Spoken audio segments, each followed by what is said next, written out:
Welcome back to Grimverse History, where we uncover the strange and forgotten sides of history. Tonight, we dive into a terrifying chapter of ancient Persia, where King Xerxes, one of history's most powerful rulers, did something to his daughters that was far worse than death itself. We often hear stories of kings who sacrificed their kingdoms, but what about a king who sacrificed his own flesh and blood? What could drive a father, revered as a god among men, to betray his own daughters? The truth behind Xerxes' royal family is not just a tale of power and conquest, but one of darkness and manipulation so deep it defies all understanding. Now imagine you step into the palace, its golden walls gleaming in the dim light. The scent of incense fills the air as whispers echo in the corridors, each one telling a story of secrets never meant to be told. Take a deep breath. Let the noise of your day fade away. You're safe here. If you're fascinated by the darker side of history, don't forget to like this video and subscribe to the channel. Turn on notifications so you never miss a journey into the forgotten corners of time. Dim the lights. Let the hum of your fan become your heartbeat. Slow your thoughts and prepare to walk through a history that's not for the faint of heart. It's the year 519 BC, and the royal palace of Persia holds a secret, one that will haunt the empire for generations. King Xerxes, in his thirst for power, will change the lives of his daughters forever. It was 519 BCE, and in the sprawling palace complex of Pepilolis, a young girl named Arte celebrated what would be her final birthday as a child. She was 12 years old, daughter of the most powerful man on earth, heir to luxuries beyond imagination. Golden bangles adorned her wrists, silk from distant lands draped her shoulders, and servants attended her every whim. By every measure visible to the outside world, she lived a life of unparalleled privilege and protection. But Arte was not celebrating. She sat in the women's quarters, hands trembling as her mother applied ceremonial cosmetics with the precision of someone performing a sacred ritual. The kohl around her eyes was drawn to make them appear larger and more mature. Rouge painted her lips a deep crimson. Perfumed oils were massaged into her skin until she gleamed like a polished statue. Every detail was calculated, every touch deliberate, transforming a child into something else entirely. Her mother worked in complete silence. She looked up, meeting her mother's gaze in the mirror. The older woman's expression was unreadable, but there was a subtle expectation in her eyes. Arte's heart raced, a strange mixture of anxiety and fear pooling in her chest. It wasn't the preparation itself that unsettled her. It wasn't the cold, calculated steps of beauty that came with it. It was the realization that this moment wasn't just about looking the part of a royal daughter. It was about becoming something else, something she could never return from. It was a change of fate. And that fate, it was already decided. Her mother finished with the oils, her fingers brushing lightly over Arte's skin as if to seal something that could never be undone. It wasn't a blessing, it was a sentence. A preparation for something darker than Arte had ever been willing to admit. Then came the words that would haunt Arte forever. Tonight, your father will summon you. You will go to his chambers. You will do whatever is required of you. She had seen the pattern repeat with mechanical regularity. Each girl transformed from child to something else, something diminished. But she was his daughter. Surely that meant protection. Surely that created boundaries that even absolute power would not cross. What Arte could not have known was that she was about to become part of a system so twisted, so fundamentally corrupt, that it would shock even the enemies of Persia when they eventually learned its full scope. She was about to discover that being the daughter of Xerxes, king of kings, ruler of an empire stretching from the Mediterranean to India, offered no protection whatsoever from the man who claimed dominion over every living soul within his borders. Her mother's hands moved gracefully, as if gliding through the air, the soft fabrics of the gown catching the light. Ate glanced down at her own hands, still trembling, still unsure.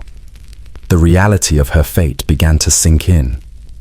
There was a knock at the door, soft but insistent. The guards had arrived. It was time. She stood, the weight of her new role pressing down on her. Every movement felt foreign. Every step was a step towards something she didn't understand, but had no choice but to follow. And so she walked. The palace doors opened, the sunlight streaming in, but all she could feel was the cold shadow of what awaited her. Xerxes was born into the bloodline of kings, son of Darius the Great, grandson of Cyrus the Conqueror, who had founded the Persian Empire through military genius and ruthless expansion. His birth in 518 BCE placed him at the apex of the ancient world's greatest civilization, heir to territories that spanned 3 continents and controlled the lives of millions of people. But royal birth in ancient Persia carried expectations that went far beyond mere political authority. Persian kings claimed direct descent from Ahura Mazda, the supreme deity of their Zoroastrian faith. This wasn't symbolic or metaphorical. They literally believed that royal blood contained divine essence, that kings were living gods walking among mortals, that their desires were sacred commandments that could not be questioned or refused. This theological framework created a society where the king's will was literally divine law, where anything he chose to do became moral by virtue of his choosing it. When Darius died in 486 BCE, Xerxes had to fight for his inheritance. Persian succession wasn't automatic. It required demonstrating divine favor through political maneuvering and the elimination of rivals. Xerxes had eliminated every rival and established himself as the undisputed king of kings, ruler of the Persian Empire at the height of its power and territorial expansion. But his father's legacy included one massive failure that haunted the new king's legitimacy. He inherited his father's harem, hundreds of women who had served Darius and who now served his son. But Xerxes didn't limit himself to inherited concubines and captured beauties from conquered territories. He also claimed his own daughters. This practice wasn't entirely unprecedented in Persian royal culture, but Xerxes elevated it to new levels of systematization and openness. Previous kings had occasionally taken daughters as concubines, justifying the practice through religious arguments about preserving pure royal bloodlines. But Xerxes made it routine, expected, a regular feature of how royal power operated, rather than an occasional aberration. The theological justification was sophisticated and internally consistent. Xerxes, the mighty king of Persia, sat comfortably in his throne, his posture regal, as if the weight of the world had no effect on him. For him, it didn't. He believed, as many kings do, that he was more than just a ruler. He was a god in flesh, the living embodiment of divine authority. What he said went, no exceptions. His empire, sprawling and vast, stood as a testament to his power. Cities crumbled beneath his feet, and entire nations bent to his will.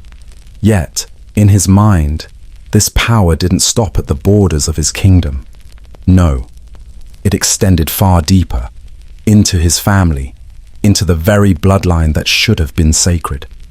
The most personal relationships, the ones bound by love, were no longer immune to the touch of his absolute control. What Xerxes wanted, Xerxes got. And he had no hesitation in applying this same rule to his daughters. The bond of father and daughter? Well, that wasn't sacred either. His every command, however unfathomable or cruel, became a law of nature. And who could argue with a living God? Your voice, your desires, they become irrelevant. A father, in his twisted vision, only sees you as an instrument of his rule. And what of love, That's for peasants. Or so Xerxes would say. His daughters, like Arte, sat in silence, knowing the inevitability of it all. Their fate wasn't something they could escape. It wasn't even something they could hope to change. Every step they took was calculated, every word they spoke measured. There was no room for rebellion. For Xerxes, power was absolute. And if that meant bending his daughters to his will, then so be it. Power wasn't just something Xerxes wielded outside the palace walls. It was something he wielded from the very throne of his household. A throne that had no compassion, no mercy, just control. If royal blood contained divine essence, then the purest possible bloodlines came from unions between people who both possessed this sacred heritage. Brothers marrying sisters, fathers with daughters, keeping the divine essence concentrated within the smallest possible circle, rather than diluting it through marriages with commoners or even with nobility who lacked direct divine ancestry. Xerxes claimed his daughters because he could, because his absolute power meant that literally no one was beyond his reach. Because demonstrating control over his own family reinforced the message that resistance to royal will was impossible even for those who shed his blood. Persian culture already granted fathers enormous authority over their children, particularly over daughters whose primary value was seen as their reproductive capacity and their utility in creating political alliances through marriage.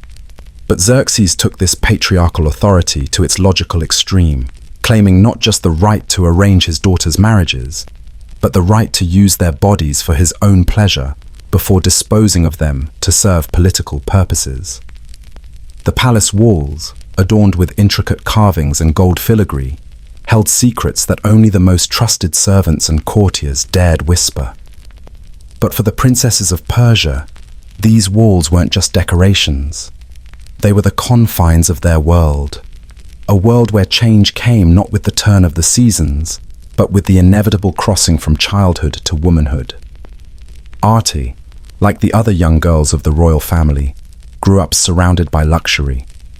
But as the years passed, there was one thing she couldn't escape. The moment her life would change forever.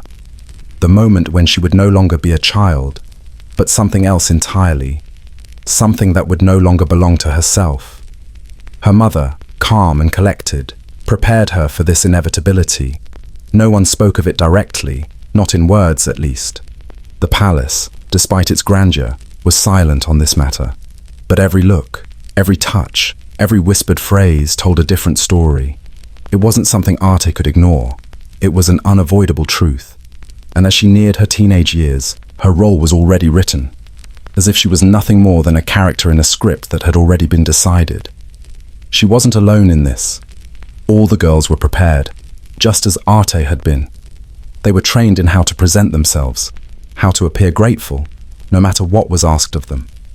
It wasn't just about their outward beauty. It was about the mind. They were taught how to suppress their fears, how to suppress their emotions entirely.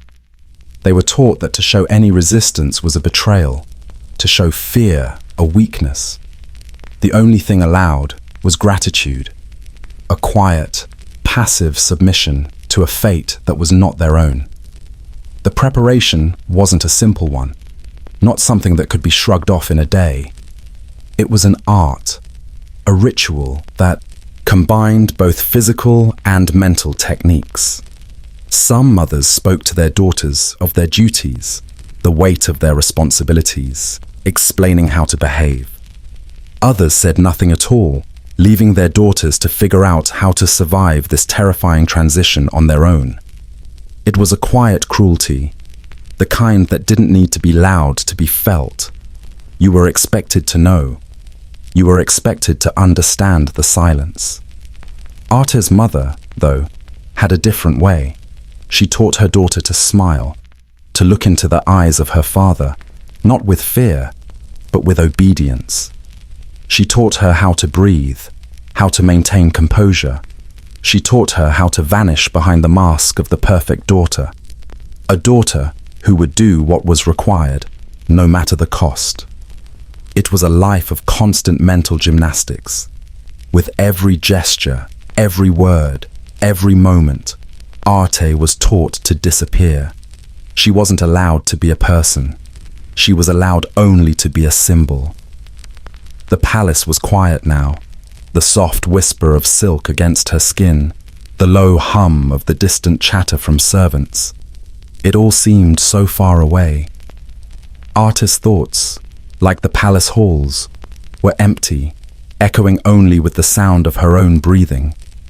What could she say, really? What could she feel?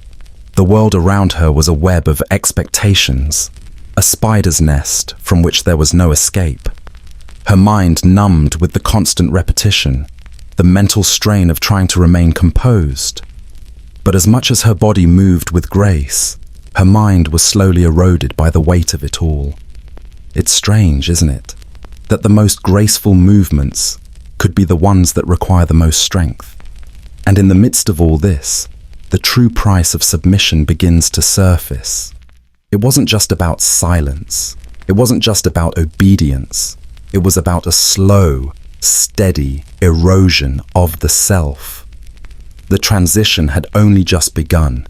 The consequences of Xerxes' actions were far from invisible. The mental scars left on his daughters, after enduring their father's demands, were deep and often irreversible. At first, they were silent, their young minds too innocent to fully grasp the horror of what was happening. But as the years passed, they began to change, slowly, almost imperceptibly, until their personalities were unrecognizable. Some of the girls withdrew entirely, retreating into themselves like wounded animals. They spoke less, their eyes vacant, lost in the fog of their own thoughts. The palace, once full of youthful chatter, became a hollow echo. The sound of footsteps in the corridors, a reminder of the silence that had overtaken their lives. Others found it easier to bury the truth. They learned to lie to themselves, to justify what was happening as a sacred duty. "It is my role," they told themselves. "It is what I am meant to do." The story they told in their minds was one of obligation, of sacrifice for the empire, of fulfilling a higher purpose. And while that might have made the unbearable more bearable, it did nothing to heal the deep, aching wound left inside them. There were no voices raised in protest, no outbursts of defiance. To do so would have meant facing the wrath of a god-king, a punishment too terrifying to imagine. Instead, they learned to swallow their emotions whole, to silence their grief, to become shadows of themselves. And that, in the end, was the point, wasn't it? To strip them of everything that made them human, to turn them into tools to serve his whims. But the psychological toll was just the beginning. The consequences rippled outward, affecting not just the daughters but their futures. Futures that had been planned long before they were born. They were married off to powerful nobles, those alliances cemented by their father's need for political gain. The marriages were never about love, never about choice. They were political chess moves, calculated and cold. And what could a princess, broken and molded by her father's will, do but obey? The irony, of course, was that these marriages, designed to give the princesses a measure of power, only extended their subjugation. Instead of becoming queens or consorts in their own right, they became political pawns once again, used to solidify their father's rule. The kings they married were little more than extensions of Xerxes' influence, and the daughters, once mere pawns on the board, were now mere pieces in a different game. Funny how power can turn the strongest into the weakest. And then there was the silence that followed. The silence that came after they were married off, when the glittering halls of the palace seemed a distant memory. They were still daughters, still sisters, still human beings with thoughts and dreams. But they no longer mattered. At least, not in the way they once had. Life, for them, was a procession of ceremonies and expectations, and each one felt more like a prison, each one more suffocating than the last. There would be no escape, not from Xerxes' empire, and not from the legacy he had crafted. The palace never cracked on the outside. Stone stayed stone, gold stayed gold. But inside the royal family, inside Xerxes himself, something slowly came apart, thread by thread. His power, so bright and blinding when he first took the throne, began to dim in ways only those closest to him could see. And perhaps that made it worse. Quiet collapses usually do. Xerxes believed absolute power would hold his empire together, that if he tightened his grip hard enough, nothing would slip through his fingers. But that's the thing about holding tight. Eventually something breaks. And in his case, it wasn't his enemies, or his soldiers, or even his council. It was his family, the people he should have loved the most, the people who should have trusted him the most. His daughters felt it first. Their fear seeped into the warm corridors like cold air slipping under a door. Their silence became a kind of background sound in the palace, always present, never acknowledged. And Xerxes, in his desperation, mistook that silence for obedience, for control, for victory. But fear doesn't bind a family, it corrodes it. As the years moved on, that corrosion spread outward. Conversations grew shallow, trust evaporated. The bond between father and children, once something tender in the early years, dissolved like ink in water. No one dared approach him with honesty. No one dared tell him he was wrong. And no one dared challenge the cycle he created. The royal household became a kingdom of ghosts, breathing, moving, speaking, but never truly alive. That kind of decay doesn't stay contained for long. It never does. And then came the desperation.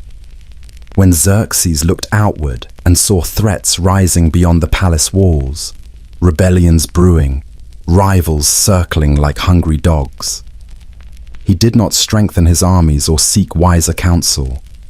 No, he turned inward again, back to the daughters who already carried too much, back to the twisted belief that using them would somehow restore the power he felt slipping from his grasp. It was a cycle fueled by panic, not strategy, by ego, not necessity. Each time he felt the empire tremble, he tightened his hold on the only people who could not refuse him. It was the cruelest kind of logic, and it hollowed out what little humanity remained in the royal family. The tragedy was quiet, so quiet that outsiders mistook it for peace. But inside the palace, the damage was absolute. Relationships stripped bare, trust shattered, the idea of family replaced with fear and obligation. And while Xerxes believed he was securing his rule, he was actually eroding the very foundation that held his empire together.